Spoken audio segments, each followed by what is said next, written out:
used to store the data in the database.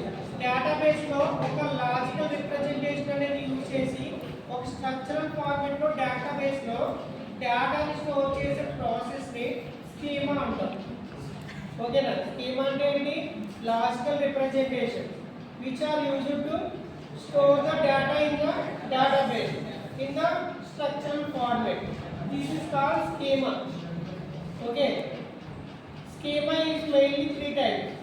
First one is a star schema, second one is a snowflake schema, third one is a fact constellation schema. Okay, coming to star schema, fact table. అదేగా for example e commerce website లో ఏదో ఒక product తీసుకోండి, దాన్ని fact table కి assume చేసుకోండి. Okay, ఆ product కి రిలేటెడ్ ఇన్ఫర్మేషన్ ఏముంటుంది? ప్రైస్ ఉంటుంది. ఫర్ ఎగ్జాంపుల్ మనం ఎక్కడికి లొకేషన్ పెట్టుకోవాలన్నా, మనం ఆర్డర్ ఎక్కడ పెట్టుకోవాలన్నా లొకేషన్ ఇస్తాము. తర్వాత models, type, colour, model, design అన్ని టైప్. ఓకేనా?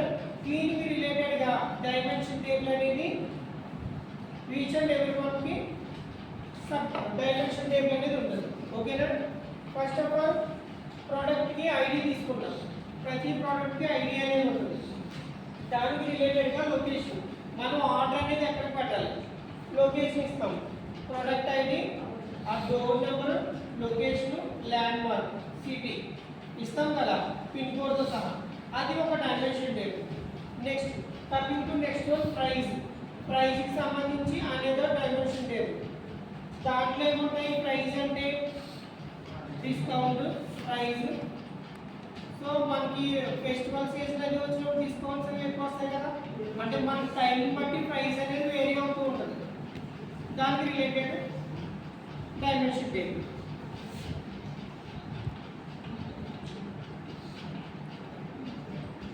Next type.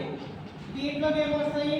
టైప్ అంటే ఒక ప్రోడక్ట్ కి సంబంధించి మోడల్, డిజైన్, కలర్స్ ఇవన్నీ. సో దీనికి రిలేటెడ్ డైమెన్షన్ టేబుల్. ఇది స్టార్ స్కీమా. ఓకేనా? Next coming to next one Snowflake schema.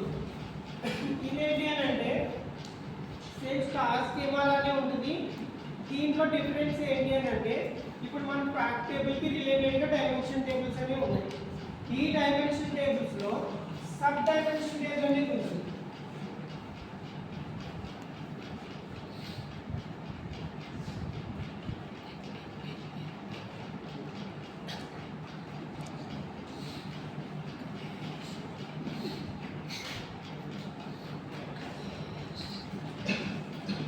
Price కి సంబంధించి